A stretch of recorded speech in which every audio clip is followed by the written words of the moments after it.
mwarimu mwimisa abasore bano basore bazigwatinya kugira gushaka yego bivanye n'iza divorce ukumva umugabo ngarakubitwa ngiya kubisa umugore akamukubita ariko ukumara ngo ni wagiye mu gasho mbe uvuga gukubitana amakofe amakofe gusanga bamukubise bamuteye firigo hari abantu bakigira ibyo muri iki gihe biracyariho ugasanga ngo bakwirukanye umugabo akirukanwa so niyo mpamvu abasore rero mw'iminsi basigaye batinya kurongora abanyamakuru mwumva byinshi bivanye n'ukuntu ngaha ibyo suku hari uwo bateye isafuriya ndabizi ndugu yangu wamempiga safuria haki ya Mungu yeye kisha ikapasuka icyo no kumenya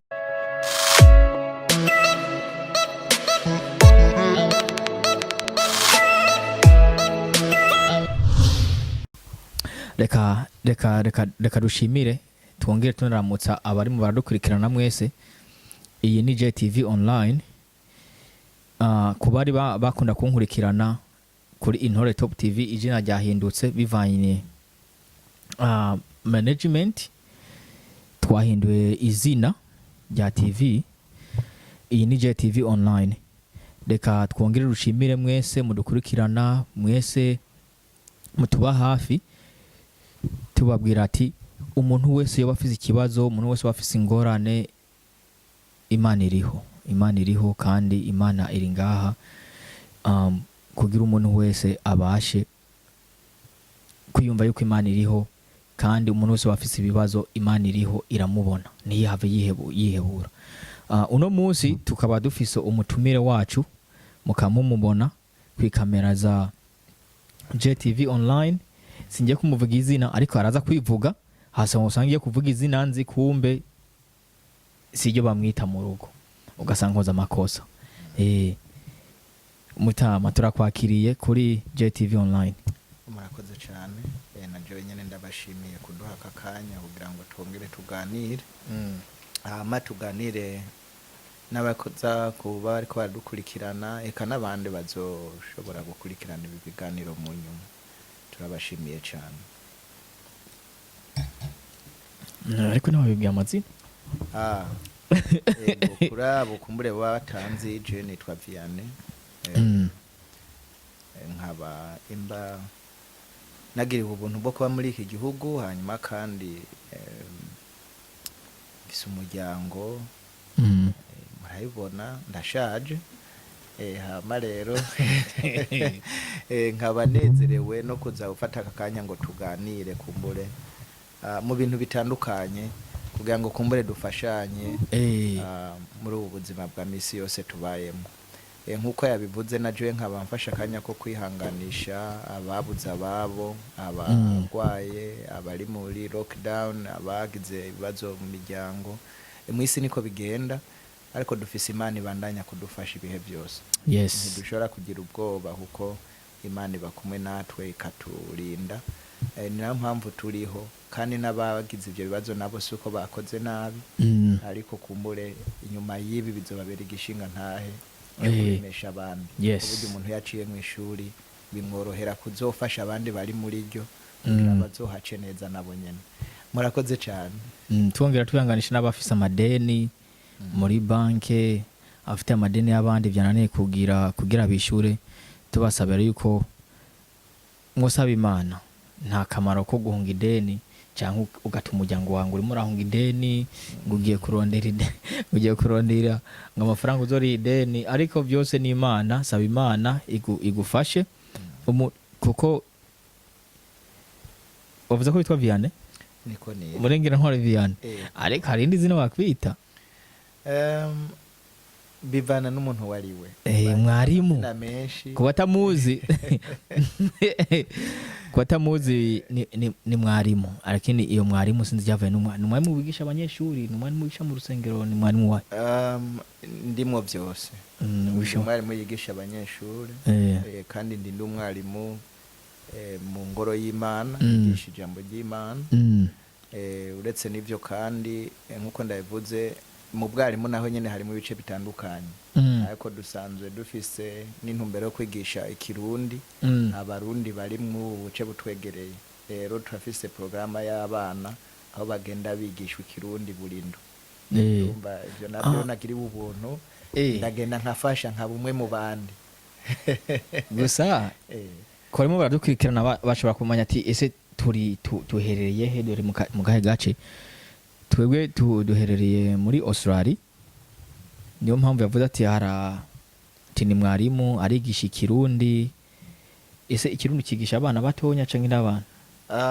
aba dufise intumbero dufatikanije n'abandi Imana yagiriye neza kubona ko bikeneye ko abana bacu bomenya ururimi rwacu kavukire bwo kwigisha uwo ari we wese cyane duhereye ku bana bacu nakanya barabiga muri secondaire abo bita high school abari muri primaire n'abari kuri university bumva ko ikirundi kibagora turahura hama tugafata kanya ko kwigishanya ikirundi umva uri muri babandi bigisha ikirundi yes okay tutarabandanya ese ubona ikirundi aricyo nkenegwa muri community y'abarundi bo nga muri Australia ari kintu cyari kibona gihanze ari kintu ubabona cyari important ku bantu b'abarundi bo nga kugira mufate umwanzo bati reka twigishe ikirundi kuko nicyo kibona nyamukuru hari kintu ushira imbere ati kino kintu nicyo nyamukuru imbere y'ibintu byose ubona aricyo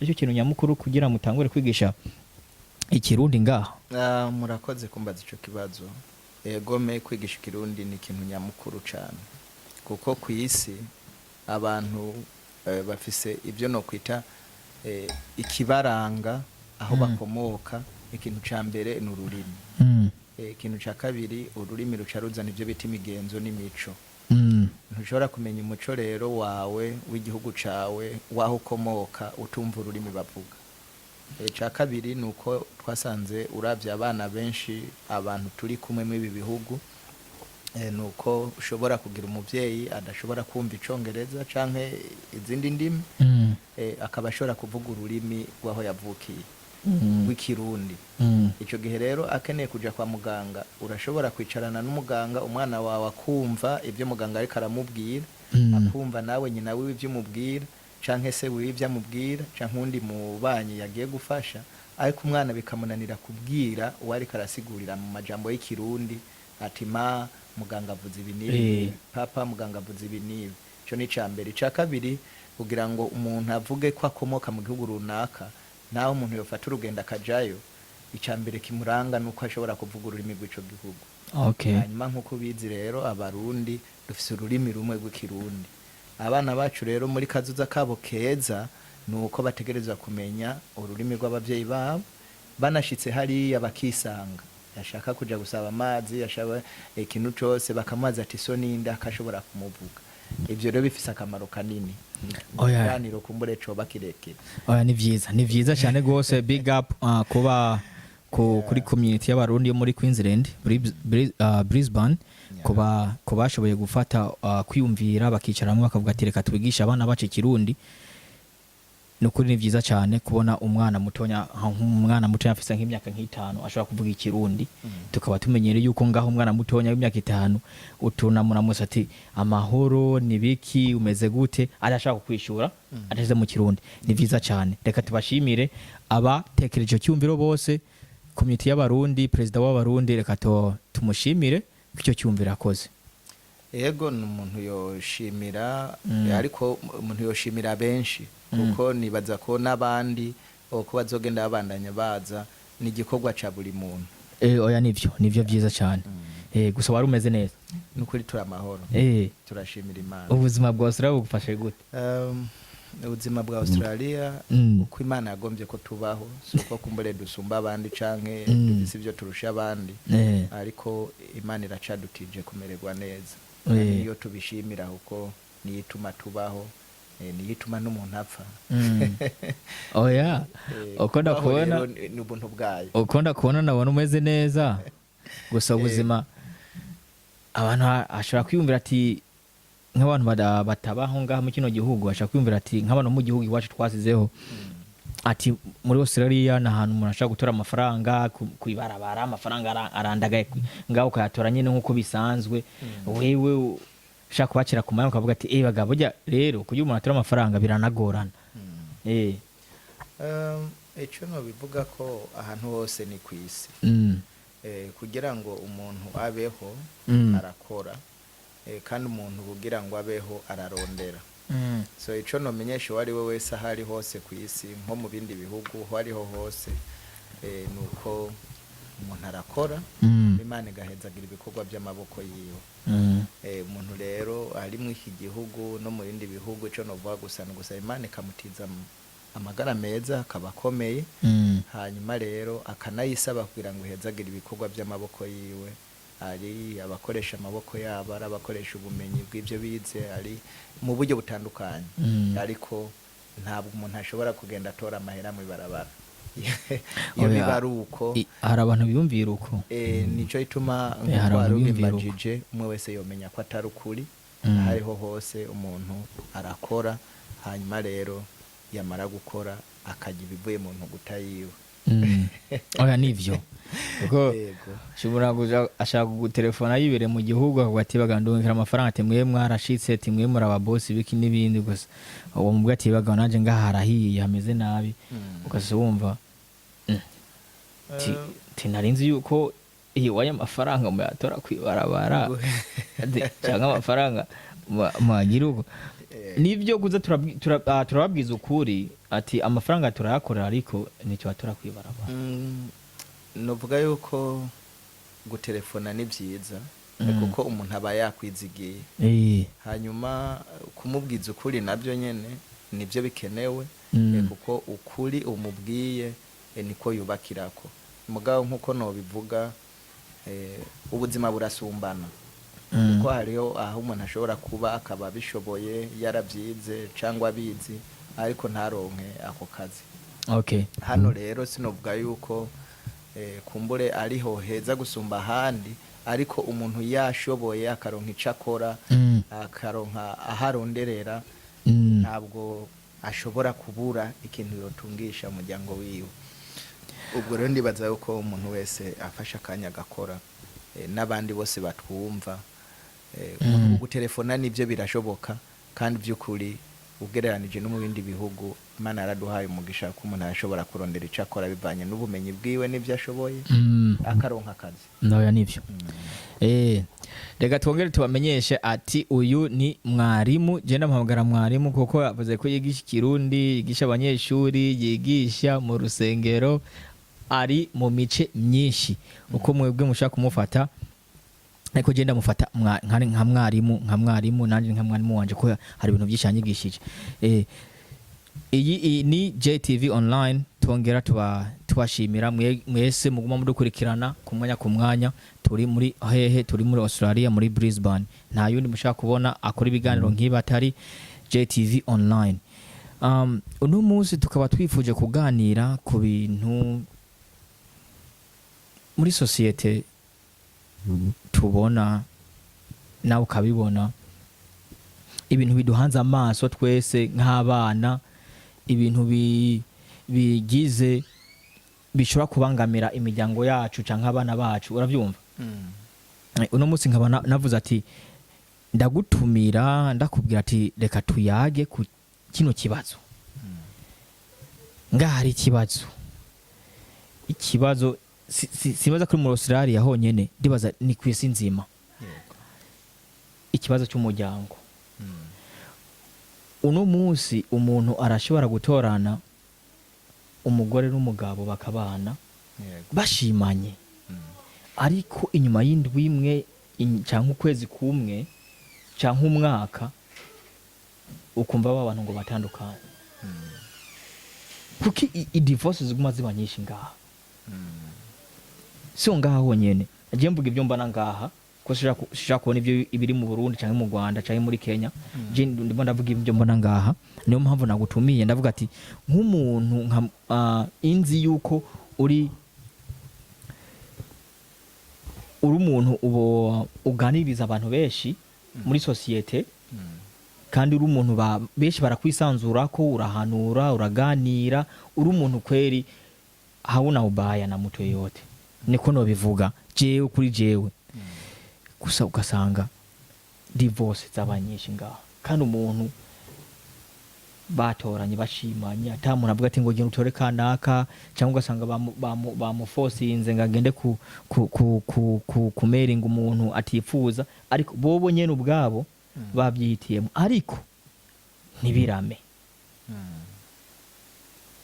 nka Mwarimu ubibona kandi tubibamwo urabibona ni kubera iki biva kuki ni kihe ikibazo kiri hehe kuri ko batarambana murakoze ico ni ikibazo c'inkoramutima nibaza ko abantu hirya no hino ku isi bariko barabandanya kugomba kuronderera inyishu kandi n'ikibazo umuntu vyogorana kwishura mu jambo rimwe ariko iyo tucihweje mu bihugu byinshi bitandukanye urebye abantu batandukana ni benshi cyane mugabo novuga uko ndabitahura ni nko mu bice bitari bike umuntu yoraba icambere nuko umuntu arahitamwo uwo yikundiye yiyumvisemwo mbore bagakundana mugabo burya bavuga yuko inzu yose yubakirwa ku musingi ibyo abantu benshi bakunda kwita fondation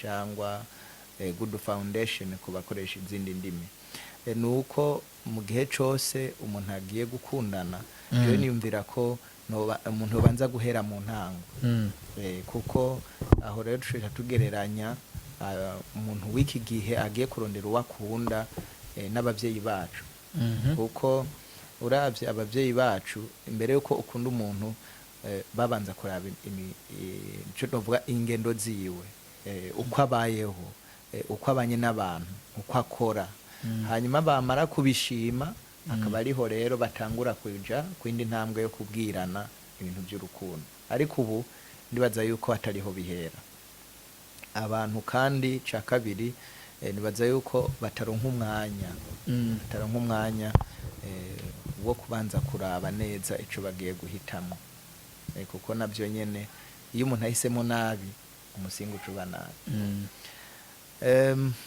urukundo abantu benshi uko turubona tubona ko ari abantu babiri baba bishize hamwe bakumvikana bagashimana ariko usanga bigoye kubibona mu mutima cyo bituma umuntu yihakanya karabira mu bikorwa kubijanye n'iki gihe naho abantu baba bahisemwo ngo hari ibintu bitatu novuga bihendana cyambere n'isura abantu b'iki gihe dukunda kuraba kumbure ku byo tubona hanze ica kabiri novuga ko ari kugomba kuja mu ngazi canke kwishira mu kibanza umuntu adakwiye ngira ngo ndashobora kubivuga gatoya mu nyuma ikindi nuko usanga abantu batarosa akanya ngo bumvirize impanuro y'ababaruta burya akunda kuvuga mu Kirundi ko nta mukuru atagira mukuru we nta mukuru atagira mukuru nta mukuru abura mukuru wiwe ico kintu bavuga ngo nta mukuru abura mukuru we nuko umuntu wese arafise uwumukuriye icambere novuga rero gituma haba izo ngorane cane ubwa mbere uzonabibona muri iki gihe urashobora kuba ufise umugenzi akaza akakubwira ati uyu niwe dukundana ejo niwe tuzobana hanyuma wakamukwereka nk'umugenzi akamwereka n'undi mugenzi ariko abavyeyi biwe batabizi bakaba batarabimenya arafise papa arafise mama arafise se wabo arafise nasenge n'abandi ariko akiyumvamwo kubanza kumushira umugenzi wiwe kubera iki kuko arazi ko amushiriye papa canke mama kumburazo banza kumubwira ati reka twihe umwanya twige uyu muntu tumwigeko hanyuma tubanze tumenye umuryango wiwe ariko shaka kumwiga ko umuntu erega ikibazo jenshi bakwa nakunze umukobwa nkaba nashaka ko bamwigako bakamwigako canke bakamwigako ugasanga baje kumbwira mu nyuma ati rero wa mukobwa twasanze afise amadefa ya naye ntumutore nimubane kandi je mfise urukundo rwangu nico gituma rero bavanga ijisho rya mukuru ntirizinduka ariko riba rigiye kuraba bisobanure. iyo ujya muntu narimvuze mukuru wawe ubwiye ikintu ugenda witeze ko aza kucemera cyangwa akakubwira ati rindira turabe ko ari cyiza. Zurasoma mutamu. Kuko ijambo ry'umuntu mukuru iyo tubimubwiye abanza kuraba. Hamara igituma ibintu by'iki gihe novuga yuko bitaramba nico nyene. Yumva afise urukundo rumeze nk'umuriro waka ariko ntarindire ngo urukundo rubanze rumere nk'amakara yayandaguma yako. Urazushiza amakara ahantu umuriro ntuzima. Ariko ari urube yagwaka ku byatsi byumye bihera mu kanya gato. Abantu rero bagomba kuraba abariko baratwumviriza nande bazotwumva uko umuntu agereranya. Urukundo rwanje ndarubwire nk'urube yagwaka canke ngira amakara. Hanyuma iyo umuntu afashe umwanya akabwira abavyeyi ati ndafise iki gitekerezo, nabo nyene baramugira inama y'ingeso canke ingendo ategerezwa kugira. Mpereye mu bihe bya kera ugiye kubwira papa wawe ati nshaka kubaka, yabanza kukubaza ko ufise itongo, yabanza kukubaza ko ufise inzu, yabanza kukubaza ko ufise icyo uzotungisha uwo mwana w'abantu. Ibyo rero ubu iyo umuntu atabikoze akabwira umugenzi we gusa, sinzi ubu bimuhanura umusore w'abariwe. Umukobwa abivuze nasenge barabanza akamugira inama. Umuntu agiye kubaka mukobwa bigenda ukunuko. None uyu munsi iyo atabwiye umuryango ngo babanze bamufashe kwiga ivyo bintu abimenya ryari. Ariko mwarimu ngaha urako twaje umengo bamwe bakaza ari babiri canke batatu banasenga ugasanga umuntu abagumije mu gihugu. Gusa rero nasenge yo imubwira gute, nawe yomubwira ku telefone yo mubwira ukunuko ariko ntabamubona wa muhungu agiye ko. Kera ngira ngo baravuga ati ujya muhungu kanaka baramuzi bakaba ari kizanya, ngira ngo niko nibaza umuhungu bakamumenya imico yiwe yose. N'ubu birashoboka gutese bitunanira twebwe iyo babana ari bo bavyikoreye. Ariko ujya mukuru wawe umushikiriye kamubwira ati papa mfise igitekerezo iki, aca kugira inama yuko ntuboshikayo. Iyo umuhaye ako kanya igituma twebwe bitunanira nuko tutaba dufise inzira zingana n'izabari abavyeyi. Nibutse yuko kuba ariko baratwumviriza umuntu imyaka abayeho hari ibintu agenda yiga, ivyo yize bimufasha kugenda atahura abantu. Rero nako ndavuga ati umuvyeyi umubwiye naho yoba hano muri intara yacu atamuntu avamwe umuryango ahari, we warazi uburyo yoronka ayo makuru. Kandi wewe ntavyo womenya, mugabo gusa arabirondera wewe akazogaruka akubwira ati mwana hari ahantu ni sawa canke hari ahantu banzurindire gatoya hari amakuru yani. Rero ico no kwifuza kugira ngo abantu barusheho kurambana, icambere nuko bo kwihakanya ntihagire umuntu avuga ngo abagenzi banje bo hanze inshuti zanje tunganya imyaka nibo baza kumfasha gufata icemezo. Ariko tukongera tugaha agaciro abakuru, tugaha agaciro abavyeyi bacu, tugaha agaciro abo tugira inama.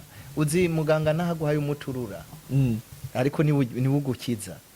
Ariko igihe ugwaye ahantu bagiye kugukeba bakuraho kijya gice kibabara urababara ariko nihukira. Ariko mwarimu simo ndaguhaririza ariko ngaha biragoye. Yego ngaha biragoye. Akarorero ushobora kuba ushaka kumvikana n'umuntu cyambere ushobora kudashaka umugore wawe kina karone muratanga adatunga ikade y'amafaranga ati jewe ndi umutwe w'urugo, akavuga ati no muri Australia release face uravyuba ati amafaranga nayo umugore n'ay'abana no akavuga ati no nayo umuryango. Iyo bigeze uko noma ngaho ikibazo kiba gihari ngaho aho cubigenza gute? Kuri ico kibazo nibaza ko tuza guhava tuja koreya bya bibazo bindi bibiri.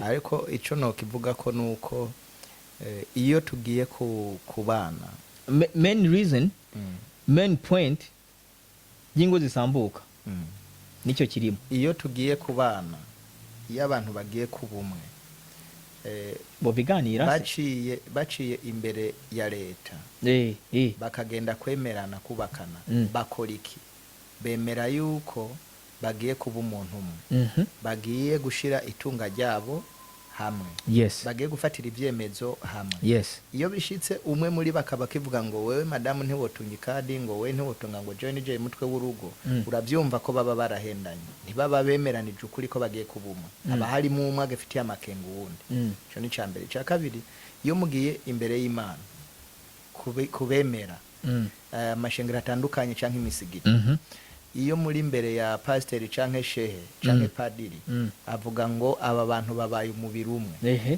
akavuga yuko ubu ntimukiri babiri ariko mubaye umwe hanyuma uvuga gute ko abantu baba babaye umwe hanyuma wewe ukavuga ngo ko ndisera urugo ngo umugore wanje ntiyemerewe gukora ku ikadi ariko abahakira ikibazo si cyo numva untahure navuze ati none ariko uko tubizi Papa Beni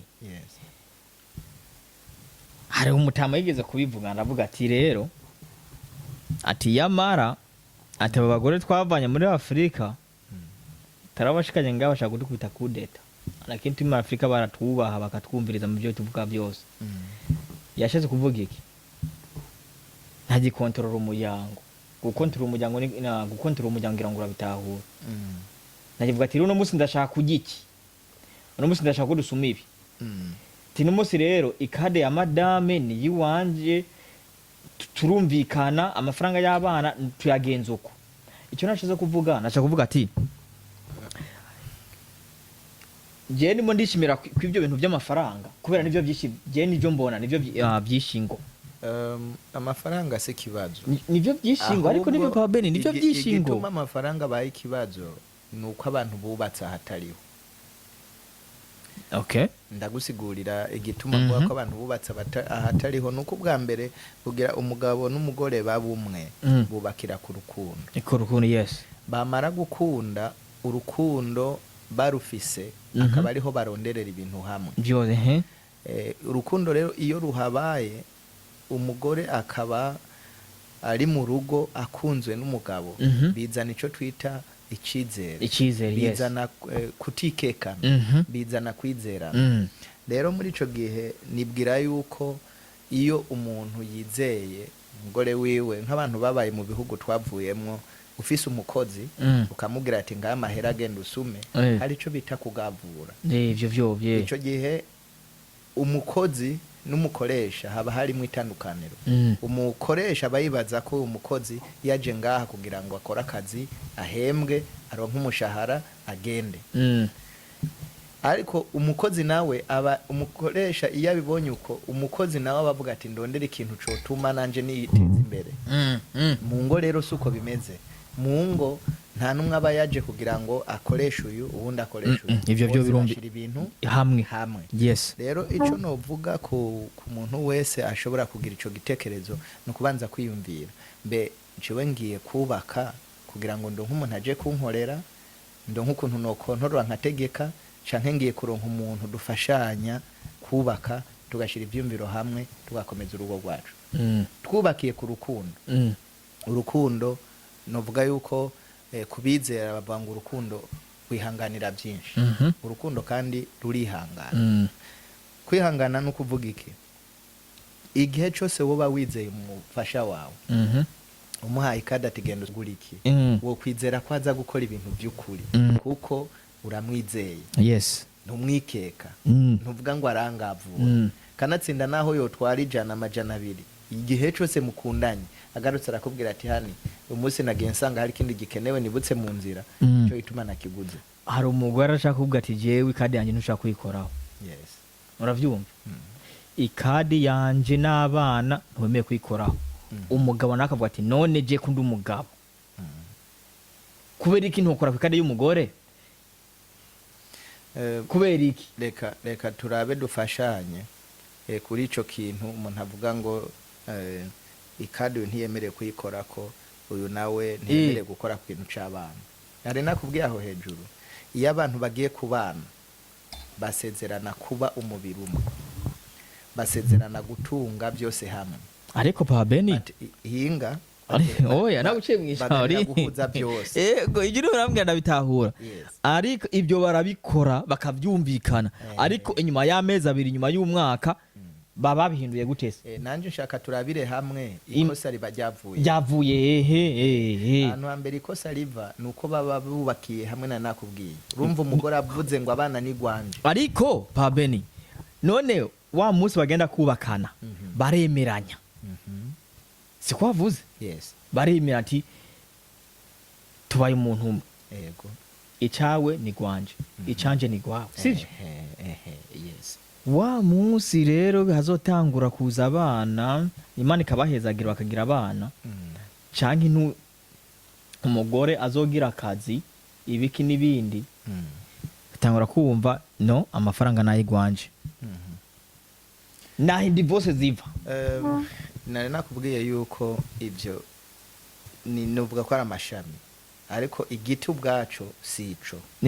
Oya, igiti ubwacu sico. Haba harimo kwizerana guke, haba harimo kwikekana, haba harimo ko umugore akora ibintu umugabo atavyemeye, canke umugabo akora ibintu umugore atavyemeye.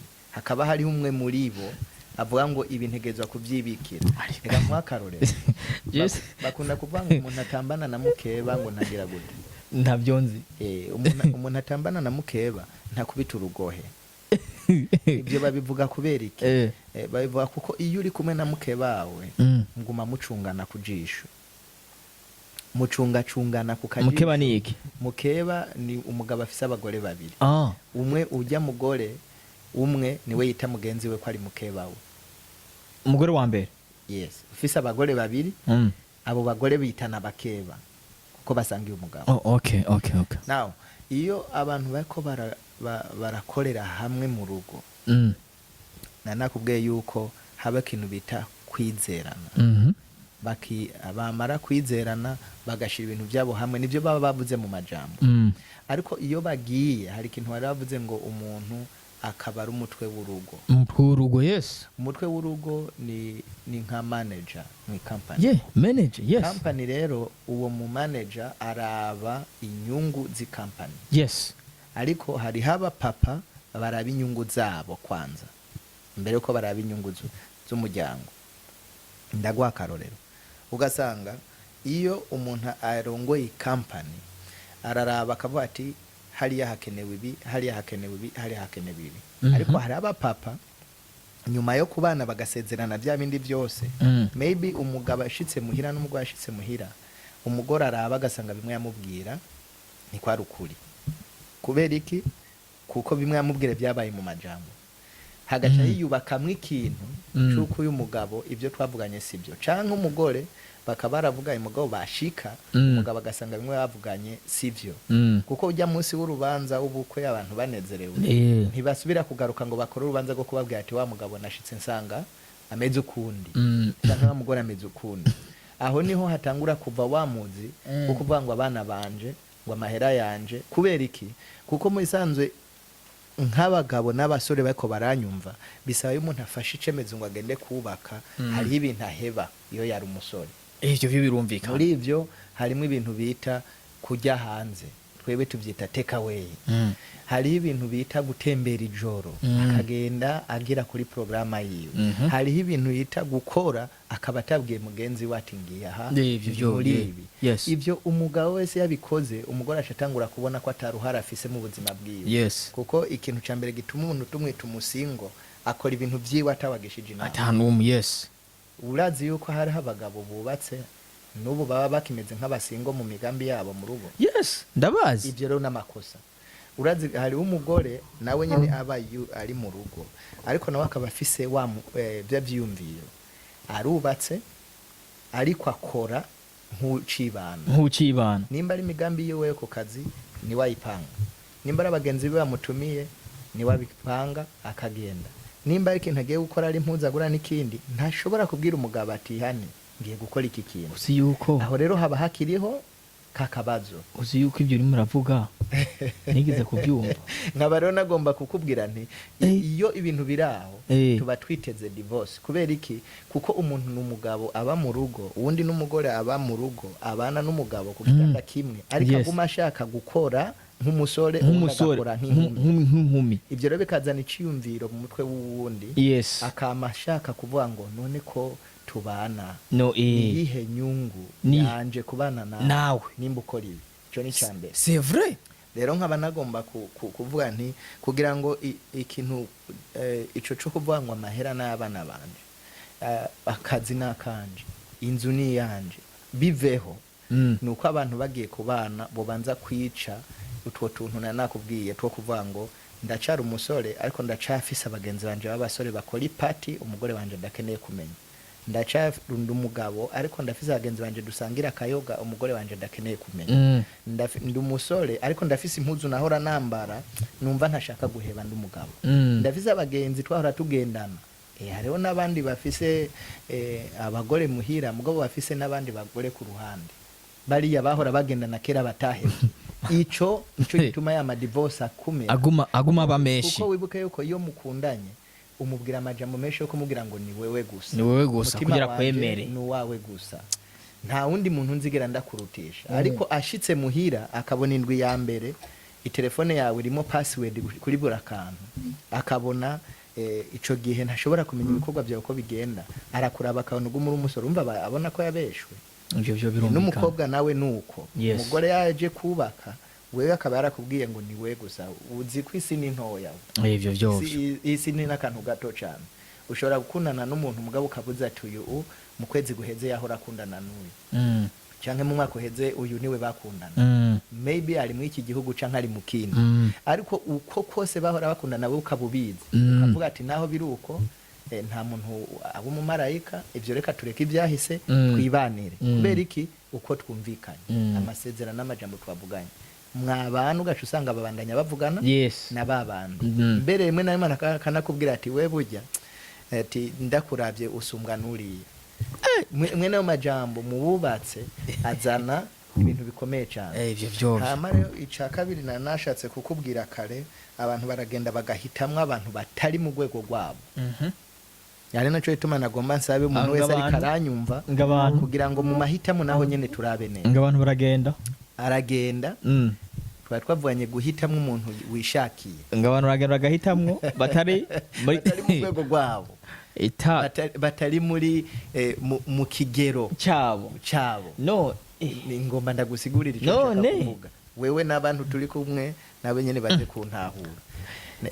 Ariko nakuba naye ndaza kubaza ngaho. Yego tugomba iyo jengiye guhitamo umuntu atemugero kiwanje akanyura ko tubana. Mbamuna kari kazi yiwanje nyene yanyemeye twabanye. Kubera ikaza guhindura mu nyuma avuga ati no you are not my type mu nyuma. Voilà, umuntu guhitamo ngo mubane bishobora kuvana n'impamvu nyinshi. Bishobora kuvana n'urukundo, bishobora kuvana no kwipfuza ibintu akubonana, bishobora kuvana n'ibyo utunze, bishobora kuvana n'inyunga kugombako.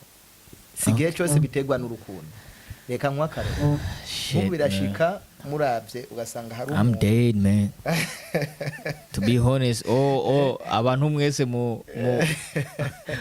mwahisemwo ukamubona ati n'umukobwa mwiza n'umukobwa canke n'umuhungu ameze uku atari tape yiwawe. Reka umuntu ariko arankurikira ari ibintu urimo urashaka. Reka umuntu ariko arankurikira bino bintu si byiza pe. Reka arankurikira ndamuha akarorero.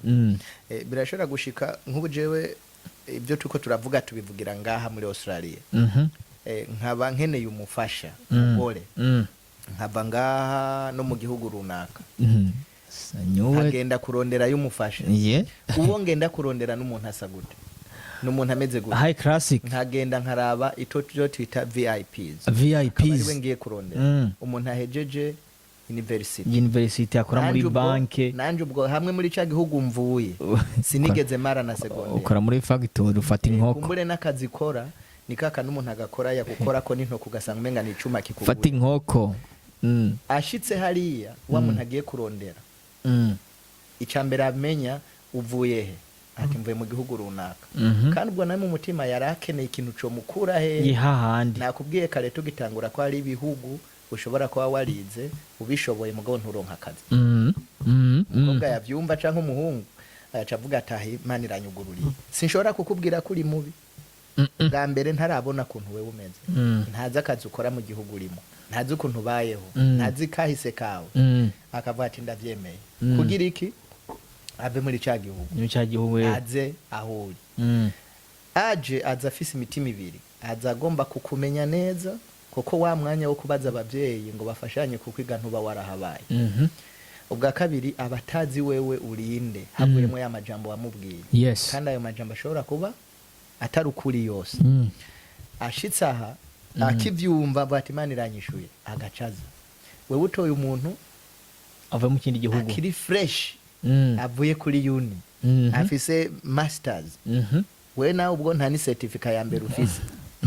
mwicaye ugaca ushaka urumva bari nko gufata umuntu apima imetero 50 ukamuteranya n'umuntu w'imetero 1 ariko baraba bari ku ariko mwarimu umugabo yamara umugabo man nari nkibandanye sorry umugabo yamara umugabo iyo bashitse hano bashika mu gihugu bagiyemwo kuko ibihugu biratandukanye vya bindi byose wa mukobwa yarafise canke wa muhungu yarafise akiva mu gihugu iwabo ntabwo we ubuzi ko ari ukuri canke atari ukuri ariko we abafise umwanya wo kukwiga sinzi ko no bamaze kubisigura mugabo abantu iyo bagiye kubana hari ivyo umwaheba n'ivyo uwundi aheba bakaza bagashira ubuzima bwabo hamwe bakiga kubabariranira kudukosa duto duto bakabandanya yashika rero agasanga kwanza akazi ukora wewe niyo umukoze ko yumva umenga yotangura gusenga kuko intoke zawe zimubera nk'icuma muramuhanda man mwaba mwicaye ku meza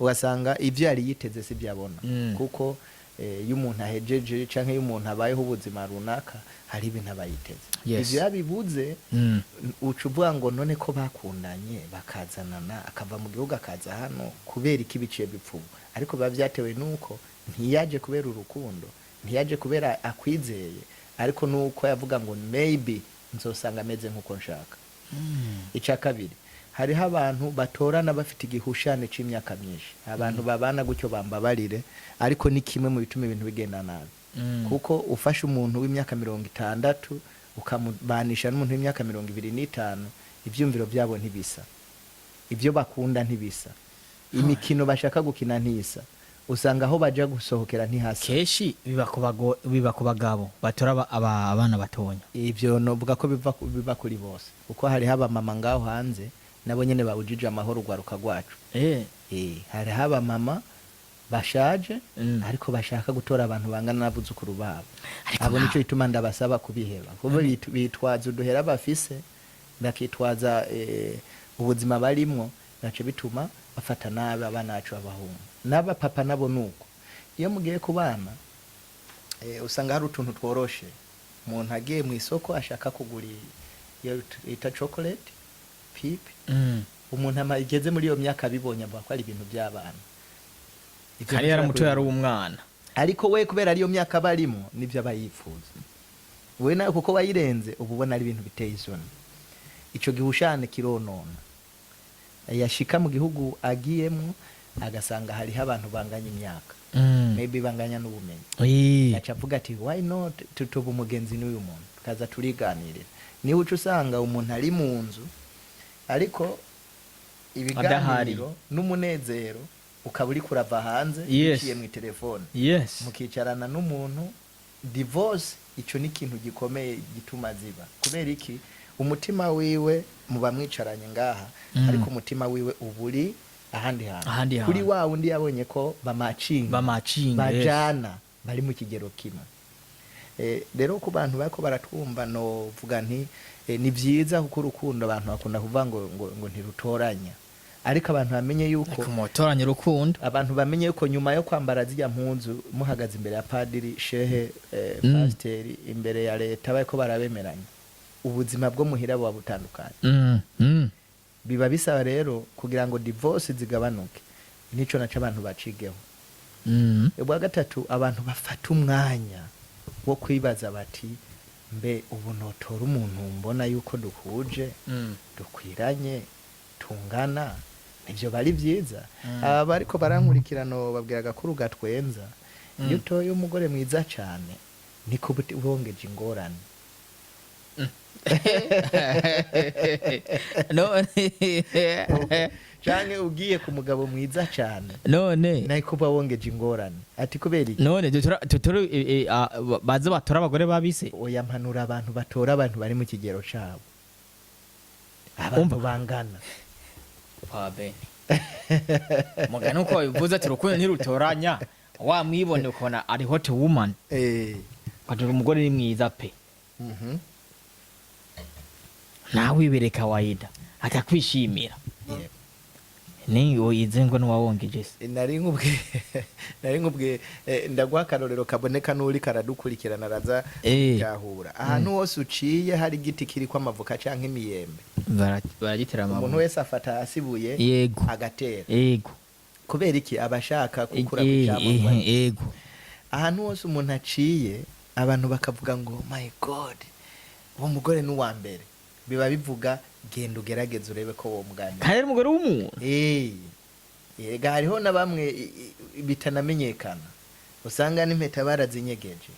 Rero mayigira bitanazo gusa umugore nawe washaka divorce mugani wawe. Umugabo nawe babigira abashaka iki? Umugabo nawe babigira abashaka divorce exactly. None igikwiye ibyo nibaza kuri ibyo byose niki nuko abantu dukwiye kongera tukaraba isize ziwacu. Hanyuma ubwa kabiri tukigana burya ubwiza bw'umugore canke umugabo subu tubona n'amaso. No, ndabize. Ica mbere ni ingeso nziza. Ingeso. Ica kabiri ni ukubaha. Yes. Ica gatatu ni umuntu afise wa mutima wo kubaha wo babana kamwubahiriza. Ariko ivyo bikunda ryari? Ivyo bikunda iyo umuntu wese abanje gufata umwanya akamenya mugenzi wiwe, akamwigaho. Nanigeze kukubwira kare nti usanga uno munsi umuntu aje akakubwira ati uyu niwe mugenzi wanje tugiye kuzobana, imiryango yabo atavyiza, atanakibiza. Rimwe na rimwe bakaja no kwipake bagaca bakora urubanza, se na nyina n'imiryango bakazokumva barahejeje babana baramahoro.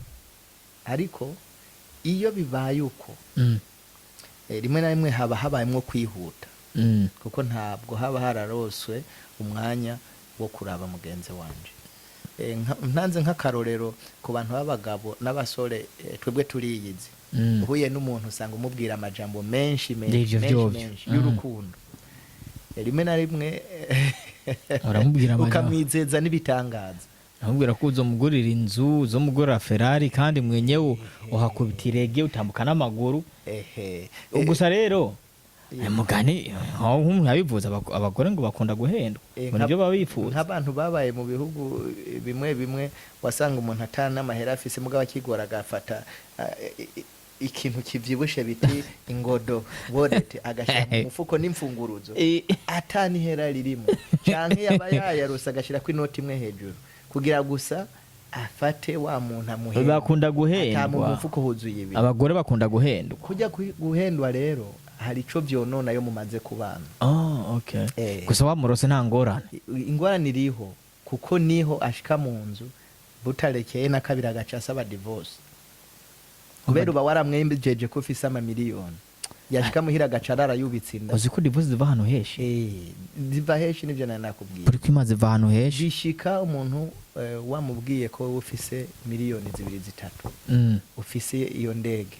Ufise Ferrari. Ufise ibintu byose wamwijeje. Ashitse muhira umunsi wa mbere. Agasanga ibaskeri. Agashika muhira akaraba ikintu kiza guparikwa mu rugo yumva gihinda akabura. Yinjiye mu nzu agasanga nta n'amatara ari. Azurugwa wamurose nagora. Novuga ko bariko baratwumviriza umuntu wese akwiye kwigora akaza arabwira uwo bagiye kuzobana. Derega ikibazo pabe no giri. Akavuga iyo ubwije ukuri ntakwemera. Nico itumucurondera umuntu muri mu kigero kimwe azokwemera ukuri kwawe. Choose your size. Ugiye kurondera ni byiza gucagura size yiwawe. Ugiye kurondera uwo hejuru abavuye mu bijya bihugu duhana imbibe bavuga ngo ukitafuta mtu wa matawi ya juu lazima utapanda ngazi. Ntabwo ushobora kurondera umuntu wo mu mashami yo hejuru nawe umutegerereze hasi, oya uraduga, ariko burya uciye urondera hajya hasi nyene byoca byoroha. Rero ikintu abantu bakwiye kumenya kibazo nyuma y'ajya amajambo yose abantu babwirana y'urukundo, nyuma y'ajya amajambo yose abagabo babwira abakobwa ntibiba biheze. Sorry mwarimu, ikibazo kiba gihari naha ntibiba biheze. Bashaka kugera guteta bakamubwira ati je papa ni generale, papa ni inde, bisaba musaba mucungera, yamara gushika mu rugo umara kugenda akora abaso ntuzenye sebukwe akazora none babacura bamucungera ni bande. Ugasanga nimbwa ahubwo zimo ziragira. Nuko rero nagomba ko umuntu wese kuri ico kibazo tuvuga umuntu kuba yihitiyemwo babana, hanyuma yamara kumuhitamwo ashitse muhirugaza wumva bitarengeje n'imisi 2 ngo bavanye. Ivyo ni ibintu bibabaje kuko bigira ingaruka kuri rwa rukundo bari bagize, bigira ingaruka ku bagenzi babafashije, bigira ingaruka ku bahora babizeye bababona akabona n'abantu beza, bigira ingaruka ku rubyaro babyaye, bigira ingaruka ku buzima bwabo bwite. Kubera mwarimu mw'imisi abasore bano basore bazigwatinya kugira gushaka, yego bivanye n'iza divorce, ukumva umugabo ngarakubitwa ngiya kubisa umugore akamukubita, ariko ukumana ngo niwagiye mu gasho. Mbe uvuga gukubitana amakofe? Amakofe gusanga bamukubisa bamuteye firigo. Hari abantu bakigira ibyo muri iki gihe? Biracyariho, ugasanga ngo bakwirukanye umugabo akirukanwa. So niyo mpamvu abasore rero mw'iminsi basigaye batinya kurongora. Abanyamakuru mwumva byinshi bivanye n'ukuntu ngaha ivyo suku hari uwo bateye isafuriya ndabizi. Ndugu yangu wamempiga safuria haki ya Mungu ye kisha ikapasuka. Ico no kumenyesha abo birukana ivyo n'ukuri nibaza ko atari ibyo. No biriho mwarimu biriho umugabo akubita isafuriya nukuri kw'Imana umuntu ugasapa akena kwivuza, umugore akashamubwira ati rero we wa mugore we tuguha inzu ya leta. Muvanga mu gihugu cya Australia tuguha inzu ya leta, umugabo ugasanga baciye bamubwira ati rero we ntuzosa kubana n'uwo mugore. Umwana w'umwana yenda kwishikwa amateso, umugore akirukana umugabo. Abasore bamaze kubyumva ntashobora kurongora, akavuga ati ubu muronda wujemo nshaki. Warabyumva? No biriho. Nagomba ndakubwire hanyuma mbwire n'abayiko baratwumviriza. Biriho. Nibaza yuko ijambo ry'Imana rivuga ngo abantu iyo banse kumvira, iyo banse ukuri bagahitamwo kugenda mu bibi, Imana irabareka. Ndibaza yuko abantu benshi Imana yoba yarabaretse, kuko umuntu bisaba ko no kwibutsa umugore akubitwa gute. Gukubita umugore no kugenda ukazana igitenge ciza, gukubita umugore no kugenda ukazana ikanga nziza. Abene Gukubita umugore ni kagasaha kezuzana. Umugore niba mukubita n'amakofe, kandi n'ubagabo nabo umugore ntarambura ukuboko ngo akubita umugabo wiwe. Oya, umugabo n'umugore igihe cyose babanye hagize ico badahuriyeko, ivyo gukubitana ngo biruke ngo bateranye amasafuriya, wumva ko rukundo rutabagwagiye. Nuko rero abantu bataba bararose wa mwanya na nakubwiye wo kwigishwa ngo babaze ababwira abavyeyi. Reka nongere nsubiremo iki kintu, mbwira umuntu atwumviriza yuko akwiye imbere yuko abana n'umuntu, umuntu wa mbere, abantu ba mbere yo kubimenya baho umuryango wiwe. Kandi ntagenda agiye kubategeka canke kubaha amakuru, avuga ati ndafise iki gitekerezo ngomba kubana n'umuntu naka bakamumenya. Amaze kubivuga abaho umwanya kuri comment bashobora kumugira. Ica kabiri, abantu abasore bagiye kubaka ingo ndetse n'abazubatse afise ibibazo bemere guhanurwa. Burya agasozi k'intanurwa kahiye abagabo babona. Ico abantu bashaka kuvuga muri uwo mugani nuko iyo umuntu yase guhanurwa akanka kumvira, ibintu bye birasambuka. Rero uyu munsi hari umuntu ari mu kibazo ariko hari uwundi yagiciyemo kiramwigisha Yes. afise impanuro yoshobora kumuha. yes ibyo birumvikana yes nimba jewe ndi mu kibazo uno munsi mutama papa wanje akaba yaragiciyemo, ubu ndamubajije yombwira ati nagiciyemo uku ndaharenga ubu bimeze uko. yes Nimba hari umukobwa ari ahantu ari mu kibazo mama we canke mama wanje yomubwira ati iki nanje naragiciyemwo naraharenze. Mugabo kubera tutigera tubaha umwanya, niyo tugiye kubabaza tugenda nk'abugiye kubaha amakuru, yes tukabategeka kwemera ivyo dushaka, haca habura za mpanuro. erega hari igihe sorry ntaguciriyemwo hari igihe ugenda kubaza umuvyeyi wawe canke abavyeyi wawe umugore yaramaze kugenda canke ibintu byaramaze kononekara. Ivyo birashoboka, nico ituma ndiko ndasaba umuntu atwumviriza yuko yoronka ako kanya ataramara gutera intambwe avuge ngo nabwiye abagenzi, nabwiye amashengero, nabwiye igihugu ko namaze kubaka, bakamugira inama kare. Umugore canke umukobwa yagiriwe inama ntashobora gutera isafuri umugabo wiwe, arazubatera hari uwonzi ngaha muri Logan. Ivyo navyo iyo ubibonye biba bivuga ngo yarose inyigisho nke ku bijanye n'ukuntu umugore yitwara mu rugo. Iyo ubonye umugabo ameze uko, ubu biba bivuga ngo yaronse inyigisho nke z'ukuntu umuntu agomba kuba serugo. Iki naco no habandangiriza ko nuko abantu benshi ubuzima bashaka kubamwo buratandukanye n'uburyo bafise. Ububasha bw'amahera yabo, ububasha bw'ivyo binjiza, bashaka kubaho ubuzima buharengeye. Waje usanga umugore ashira umutwaro ku mugabo ngo nkeneye ibi n'ibi n'ibi, akaba ari by'amahera menshi, umugabo atoshobora kubibona. Canke umugabo nawe akabisaba uko, waje usanga harimo kugenda abantu bananiranwa. Kubera iki? Ubuzima bwabo ntibushobora gukunda. Abubakanye bategezwa kugendera canke gukorera kuri bijya bafise, hanyuma bakagenda biyubaka. Ariko bashatse kugenda kwiruka ku birebire batarafise na bitoya, bica bingora. Rero dusabe canke twongere twibutse abagize ibyago bakahukana, Imana ibafashe kugira ngo basubire hamwe. Hanyuma abatarubaka nabo umuntu wese azarafata akanya. Divorce zigira ingaruka mbi ku rubyaro rwacu, yes zigira ingaruka mbi ku bantu batwizeye bakadufasha. Ariko ubwo uzi ku umuntu kugira ngo akore urubanza bivuna, abantu bose bakaza bagata umwanya wabo, bagatamba, bakakuzanira amahera, bagaterera ibyo bashoboye byose, bwaca akanya bitamaze n'umunsi umwe ugasanga n'abashinga ntaye baje kuvuga ijambo bagwijwe n'ubusa. Ivyo rero uzi ukuntu twashusha amaraso ku rubanza rw'iwawe. Nk'uno musindizi urumva ati Mwarimu yagize divorce ariko Imana imufashe umwana yore umuco, urumva icyo kibazo Imana umuco kuwubahiriza. Ntabwo iyo mubanye ukubahiriza uwo mubana ubu bikoreye ujya mubana mu nzu gusa, ariko ubu bikoreye wubashe n'abandi bose na community baje bagufasha bose. Kandi n'ikindi naco tuba turiko turiga natwe nyene kugira ngo turonke ejo cyo tuzohanura abantu.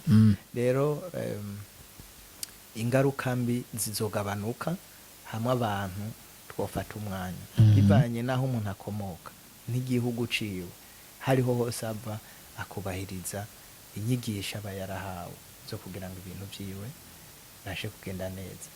Abatama bakunda kuvuga ngo kinywa cha mzee kinanuka lakini akisemi uwo. Sorry hari akantu kare gaciyemo gatonya, niyo mpamvu ubonye ko tuhagaritse hanyuma turagarutse. Nkuko turimo turabivuga nka kuvyerekeye umuryango, ingaruka zituma divorce ziba nyinshi nkuko Mwarimu yarimo arabivuga nga ni nyinshi. Kiri umuntu wese ategezwa kumakinga sure akaraba icotuma divorce mu rugo wiwe itagera. Kimba ari kibazo mugiranye na mugenzi wawe mukakiganira kigahera, kimba ari ibintu ndakunda kuri mugenzi wawe mukabiganira ngo jewe sinkunda bino bintu, sinkunda gukora bino bintu, bikarangira. Kuko divorce ituma ishira nkuko yarimo arabivuga Mwarimu, ituma ishira abana mu ngorane, igatuma ishira ba bantu baza ku rubanza rw'iwawe, ndetse na ba bantu bataye umwanya mwinshi baplaninga urubanza rw'iwawe ngo ubugeni bube, ariko ugasanga nyuma y'umwaka umwe divorce yabaye. What's the point? Nivyo byose muteza kubyumvira. Tukaba tugomba nagomba shimire ku mutumeri wanje, gusa imbere yuko ndamurekura uko agenda ndaza arafise akajambo ka nyuma ashobora kuvuga. Hari akajambo ka nyuma ateza kubatekerera ahubwo ati yamara Mwarimu, akajambo ka nyuma utekera abantu bawe. Murakoze cyane. Nibaza ko ibyo umuntu yovuga ni byinshi, ariko reka ngayageze kubivuga mu majambo make. Bwa mbere na mbere nuko mu Kirundi bakunda kuvuga ngo ndabwimare niwe ndabwitere, canke ndaryimare niwe ndagyitere. Hanyuma kandi hari igihe umuntu ashobora kuraba uwo babana akabona yuko iciza ari uko botandukana. Mugabo nagomba nibutse umuntu wese anyumva ko munsi y'ijuru ata muntu aguma afise igice c'ibyiza gusa atakibi kigera kibamo. Mu yandi majambo nshaka kuvuga ko umugabo ataye umugore wiwe akabati ndaguhaye divorce ngiye kurondera uwundi, yitege ko nuri yagiye kurondera azo mu divorcing. Umugore ni yaramuka avuze ati nandikiye divorce umugabo wanje turatandukanye, amenye yuko uwundi agiye kurondera nazo mu divorcing, kuko uwagiye kurondera azosanga ari umuntu nafise intege nke ziwe. Uwagiye kushaka ngo babane azosanga ameze kujya nyene. Ahubwo icari coroshe kwari kwiga ibyo badahurirako. Umugabo akamenya ibimuraba, umugore akamenya ibimuraba, ibyo bahurirako byiza bakabikomeza, ibigenda bibagora bakavyigira hamwe bukebuke. Byashoboka barose umuntu w'umwizigirwa, kuko abo bantu si benshi muri iki gihe, bakabagira inama urugo rwabo rugakomera. Nibutse ko mu migenzo yacu cyane cyane abarundi, igihe cyose habaye ikintu hagati y'abantu babiri bubakanye, ntabwo ari byiza kwicara imbere y'abana ngo utuke umugore wawe mu maso yawe. Ntabwo ari byiza imbere y'abana kubwira umugore wawe nabi cyangwa umugabo wawe, ariko ibyasabwa ko mugenda mu cumbi wanyu mukaba ariho muherera mukabiganirira. Abantu bongere kwibuka ko ibanga niryo ryubaka. Ubwa kabiri nkuko nandi ndabivuze, nta mumarayika uzosanga hano mu isahari, ariko umuntu wese muzobana mumaze kumenyerana niwe uzosanga bikoroheye gutahura. Ubwa gatatu nkuko abantu bakunda kubivuga, nta mugabo mubi canke umugore mu bahari, biba bitewe n'ivyo aciyemo canke ibiriko biramubako, kuko umuntu wese arahinduka iyo hagiye ibintu bibi biriko biraba. Rero hamwe abantu bose bogerageza cyane cyane abariko baritegura kubaka, bakicara bakiyumvira, akavuga ati nkeneye umuntu w'umupapa, nkeneye umuntu w'umumama, nkeneye umuvyeyi wanje, uwundi muntu. Kuko burya bakunda kuvuga ngo bapfaniki barutwana bamariraniye iki. Abandi bantu batwitanga imbere n'abavuga ngo umubanyi niwe muryango. Kandi hari n'ikindi bavuga ngo ibuye rivuye kure ntigice iki, niwe bivuye kure canke ibuye riserutse rivuye kure. Inzi ibuye riserutse ntigica isuka. Je rero mvugira ivuye kure. Rivuye kure ntigica isuka. Oya. Hama kandi n'abandi bavuga ngo umuntu atahari igiti ntikimugwira. Ivyo byo birumvikana. Iyo byose ni migano. Rero ico nashaka kuvuga nuko ushobora kuba udafise so wawe canke nyoko wawe ngaha, ariko ntubuze umuntu wiyumvamo. Yes. Akuze wobwira ati ndafise aka kabazo mfashe.